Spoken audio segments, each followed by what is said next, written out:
যারা একজনও self declare cockroach পার্টির মেম্বার নয়, যারা একজনও নিট সংক্রান্ত আন্দোলনকারীদের অংশ নয়, 4 জন কুখ্যাত লোকের নাম আমি এখানে বলছি, যাদেরকে আমরা ছাড়বো না। আরো বাকিগুলোর নাম তো আমি এখানে বলে সময় নষ্ট করব না। Afroz of Rajabagan, Nahid of Khidirpur, Tanvir and Nizam of Ekbalpur, Rahul Jamal of Watgunge. এই 5টা গুন্ডার নাম আমি এখানে ঘোষণা করলাম। গুন্ডা দমন আইনে এমন ব্যবস্থা নেব যাতে একদিন নয়, এই গুন্ডাদের 3 পুরুষ মনে রাখে। এই জন্যই গুন্ডা দমন আইন এনেছিলাম, এই জন্যই গুন্ডা দমন আইন রাজ্যপাল মহোদয় পাস করেছে। এর প্রয়োজনীয়তাটা কতটা ছিল বাংলার মানুষ দেখেছে। আমি সমগ্র বিধানসভার পক্ষ থেকে সাংবাদিক বন্ধুদের উপরে শারীরিক আক্রমণের নিন্দা করছি। আমি আশা করব বিধানসভা আমার সঙ্গে একমত হবেন।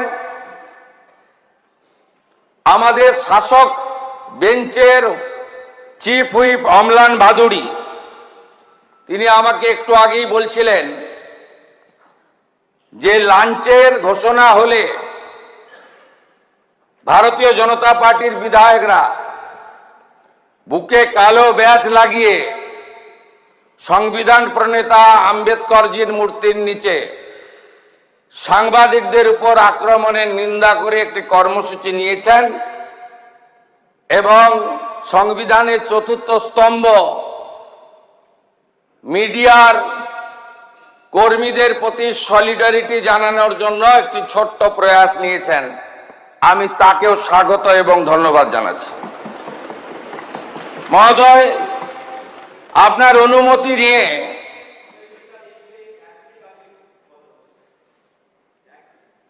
আমি বলার পরে আপনাকে বলতে হবে এসএফআই এই আক্রমণের সঙ্গে যুক্ত নন। আপনার নেত্রীরাই তো বলেছে কাঁদানে টিয়ার গ্যাস নিয়ে পুলিশ দাঁড়িয়ে আছে, সবাই একটা করে জলের বোতল নিয়ে আসবেন। আমাদের কাছে তো সোশ্যাল মিডিয়া আছে। আপনারা তো কর্মসূচির আগেই বলেছেন জলের বোতল আনতে। সেই জলের বোতলগুলো হাজারে হাজারে কিভাবে ছুঁড়ছিলেন লোক দেখেছে। ডিম ছোড়াটা যদি বাংলার সংস্কৃতি না হয়ে থাকে, সাংবাদিকদের উপরে বোতল আর জুতো ছোড়াটাও বাংলার সংস্কৃতি হতে পারে না।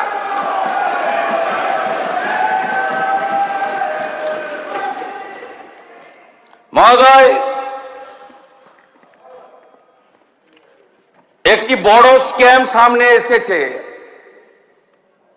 ভাইপোর সেবাশ্রয় ক্যাম্পে স্ক্যাম। ইতিমধ্যে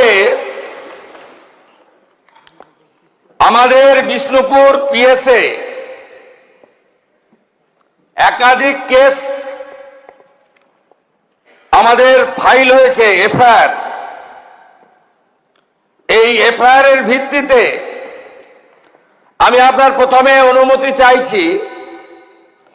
আমি মুখটা হেজি করে দিয়েছি, কিভাবে ক্ষতি করেছে দেখুন।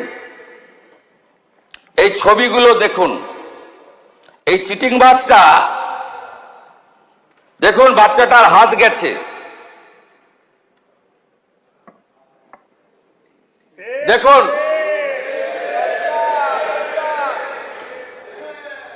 দেখুন আরেকটা বাচ্চাকে কিভাবে বিকলাঙ্গ করেছে দেখুন।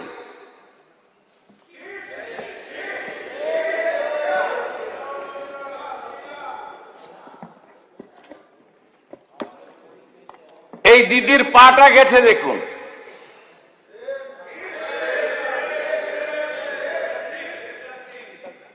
এ যেটা করেছে এই চিটিংবাজ ভাইপো,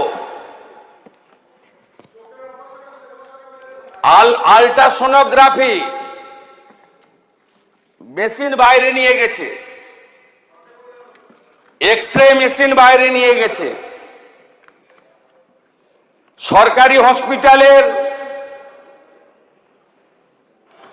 ডাক্তারদের বাইরে নিয়ে গেছে,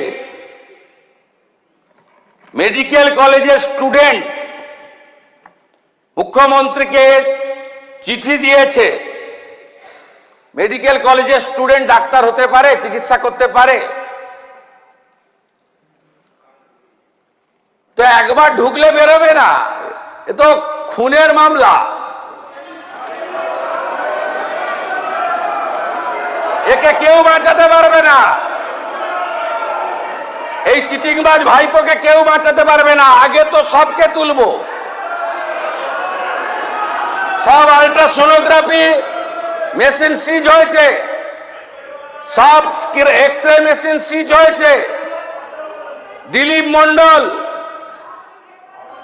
তার গোডাউন থেকে এই সকল সেবাশ্রয় 25-এ ওষুধ সিজ হয়েছে, যেটা 21 সালের ওষুধ, এক্সপায়ারি ওষুধ দিয়েছে পেশেন্টদেরকে। গতকাল আমি একটি চিঠি পেয়েছি অধ্যক্ষ মহোদয়, মাননীয় মুখ্যমন্ত্রী পশ্চিমবঙ্গ সরকার মহাশয়, বিনীত নিবেদন এই যে আমি ডাক্তার রাজীব বিশ্বাস diamond Harbour medical college radiology বিভাগে আরম্ভ চিকিৎসক হিসেবে নিযুক্ত ছিলাম। একজন জুনিয়র চিকিৎসক হিসেবে অভয়া আন্দোলনের সঙ্গে যুক্ত ছিলাম।